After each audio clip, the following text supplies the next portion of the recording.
هيا نتعلم مع لغتي. Assalamu alaikum wa rahmatullahi wa barakatuh. Donc aujourd'hui, on va voir la lettre mim. Comme je l'avais expliqué précédemment, qu'en fait, je vous montre les lettres un peu des fois en désordre. Donc c'est fait exprès, Inch'Allah Ta'ala, comme ça vous n'allez pas retenir que l'ordre de l'alphabet, mais retenir la lettre, chaque lettre en fait avec son son et comment elle s'écrit, et pas par rapport à son ordre alphabétique, Inch'Allah. Donc aujourd'hui, Inch'Allah, je vais vous montrer la lettre mim. Donc là, ici, en fait, c'est le mime quand elle est isolée. Donc quand elle est, par exemple, précédée d'une lettre qui n'aime pas s'attacher. Donc là, je vais vous montrer, Inch'Allah, le mime, du coup, au début du mot. Donc je fais un rang. Ensuite, je tire vers la gauche. Ça, c'est le mime au début du mot. Le mime au milieu du mot, donc, il y a un trait haut, donc sur le côté droit. Ensuite, je fais une boucle et je tire. Donc la boucle, généralement, on la met vers le bas. Mais si vous la mettez par exemple comme ça au milieu, hop, je vous montre.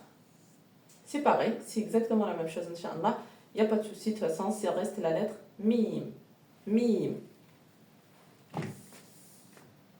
Donc là, le mim à la fin du mot, donc je tire. Et là, je vais faire la boucle comme ça. Et je descends. Ça, c'est le mim à la fin du mot. Donc, quand elle est bien sûr précédée d'une lettre qui s'attache ici, là où j'ai mis la croix. Là, donc, je vais mettre, Inch'Allah, quelques accents. Comme d'habitude, maintenant, vous avez l'habitude qu'on met quelques accents à chaque fois pour pouvoir lire, Inch'Allah, cette lettre. Donc là, vu qu'elle est isolée, on peut mettre, par exemple, le double des accents, vu qu'elle est toute seule. Mun. Mun. Là, je vais mettre, du coup, je suis obligée de mettre soit le ma, soit le mot, soit le mi. Donc, comme on l'avait vu précédemment, qu'au début du mot, on ne met jamais le double des accents. Donc, c'est soit fatha, dhamma ou kasra.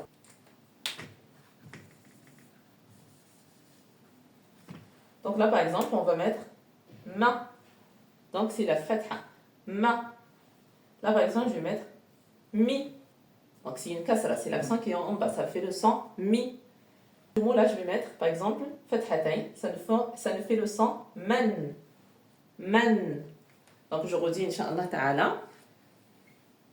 Mun, ma, mi, man. Donc là, Inch'Allah, on va voir avec les lettres de prolongation. Par exemple, si je mets la kasra, ça fait le son mi. Donc ce son-là, il va être prolongé. Mi. C'est un ya qui va toujours avec la kasra. Si je mets la dhamma, donc c'est le son mo. Si je le prolonge, ça fait mo avec le waw. Mo. Et là, si je mets la fatha, donc la prolongation qui va toujours avec la fatha, c'est le alif. Ça fait ma. Donc on dit Inch'Allah Ta'ala. Mi, mou, ma. Là, je vais vous donner, Inch'Allah, quelques exemples avec le mim et bien sûr avec d'autres lettres qu'on avait vues auparavant. Comme vous avez remarqué, que j'essaie toujours de vous donner des exemples uniquement avec les lettres qu'on a vues. Donc jamais avec des lettres qu'on n'a pas vues parce que ça ne sert à rien. C'est des lettres qu'on n'a pas encore découvert ensemble, Inch'Allah. Donc là, par exemple, je mets le premier mot. Maboun. Ça veut rien dire, mais c'est juste pour s'entraîner. Ma. Donc là, je vais prolonger. Boun. Boun. On a déjà vu le bas, comment il s'écrit. Là, j'ai mis un bas qui n'est pas attaché. J'ai mis en fait le bas comme ça parce qu'il est précédé d'un alif. Et le alif, il ne s'attache jamais avec la lettre qui va venir après. Même si cette lettre, elle s'attache. Donc par exemple, ici, le bas, normalement, en temps normal, elle s'attache à droite et à gauche. Mais là, vu qu'elle est précédée de alif, donc là, dans ce cas-là, elle ne va jamais s'attacher avec le alif. Donc le bas, elle va se mettre comme si elle était toute seule. D'accord? Elle se met de coup comme si elle était toute seule parce que le alif, il n'aime pas s'attacher. Donc on ne va pas le forcer à s'attacher avec le bas. Inch'Allah ta'ala. Il y a une autre raison parce qu'en fait, sinon, si on l'attache, ça va ressembler en fait à la lettre lam qu'on va découvrir plus tard, Inch'Allah ta'ala, avec les autres lettres. Mouboun. Donc vous voyez, j'essaie vraiment de vous faire travailler sur les prolongations.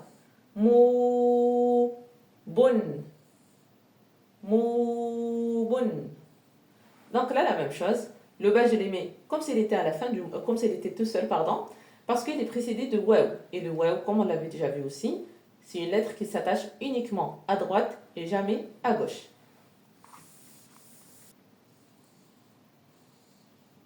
Mi. Donc là, j'ai fait exprès de vous donner le ya, la prolongation du ya, en fait, quand elle est au milieu du mot, si vous vous rappelez bien que le ya, elle s'attache des deux côtés. Donc c'est la seule lettre de prolongation qui s'attache, que ce soit à droite et à gauche. Donc la mi-mun. Donc là, le ya, elle est attachée entre deux lettres. Et attention, le ya, elle n'a pas d'accent. Donc la lettre de prolongation, elle porte jamais d'accent. هيا نتعلم مع لغتي.